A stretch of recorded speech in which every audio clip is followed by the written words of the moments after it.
Bwana so kinyonge movie inaanzia hapa. Mshikaji akiwa anafanya usafi mara ghafla kadondoka kitu cha thamani sana cha bosi wake. Akawa anajaribu kurudishia lakini alishindwa kabisa. Mwamba akawa na mawazo. Akamfuata bosi wake na kumwambia kwamba ameshadondosha kitu chake cha thamani na hana chochote cha kumlipa. Kwa hiyo anahitaji tu afanye kazi hapa mpaka afikishe thamani ya kitu ambacho alichokiharibu. Basi mshikaji akaanza kazi pale. Akawa anafanya kazi zote za mule ndani. Anampikia bidada, anamfulia, anamfanyia kila kitu ambacho kinachokuwa poa. Basi bidada akirudi ni mtu wa kulala tu. Akirudi na mezani anakutana na chakula kizuri, mshikaji kashapika. Yaani kila kitu anamwandalia mazingira yawe fresh kabisa. Yaani bidada akawa mtu wa furaha muda wote yani.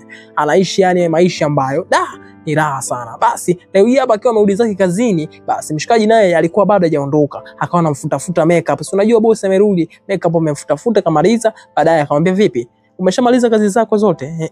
Mwamba akamwambia fresh. Basi akawa anaenda kunja nguo mara ghafla akakutana uso kwa uso mtu na bosi wake. Basi mshikaji akamwambia nisamee tu. Akatoka akaenda supermarket kwenda kununua matumizi ya pale nyumbani. Maana mshikaji yeye ndio yuko under control kila kitu. Kwa hiyo lazima amwambie bosi wake kwamba kuna vitu vimeisha wanabidi wakavinunue. Basi leo hii hapa wakiwa nyumbani mara ghafla kuna mtu alikuwa anagonga mlango. Bidada kuja kutazama hivi ni kaka yake, na kaka yake ni CEO wa kampuni moja kubwa sana. Basi akamwambia we inahitajika ukajifiche maana ndugu zangu hawajui kama mimi naishi na mtu hapa. Basi akaamua kutoka nje akamwambia kaka yake kwamba bwana mimi sihitaji uingie ndani kwangu. Basi kaka yake akaingia kwa force moja kwa moja mpaka ndani. Bidada akaonekana kuchoka vibaya mno. Basi alipoingia pale, basi bidada akamwambia bwana haina shida. Bidada akagundua kwamba kaka yake ameondoka. Basi akatulia chini ile, tulia. Lakini leo hii hapa mshikaji alimfuata bidada na kumuingiza ndani moja kwa moja, akamwambia kwamba nahitaji kuacha kazi. Kwa hiyo sihitaji kabisa kuendelea na kazi hii ninayoifanya. Naona kabisa najizidi kujidhalilisha. Basi leo hapa bidada alipofika nyumbani akakutana na briefcase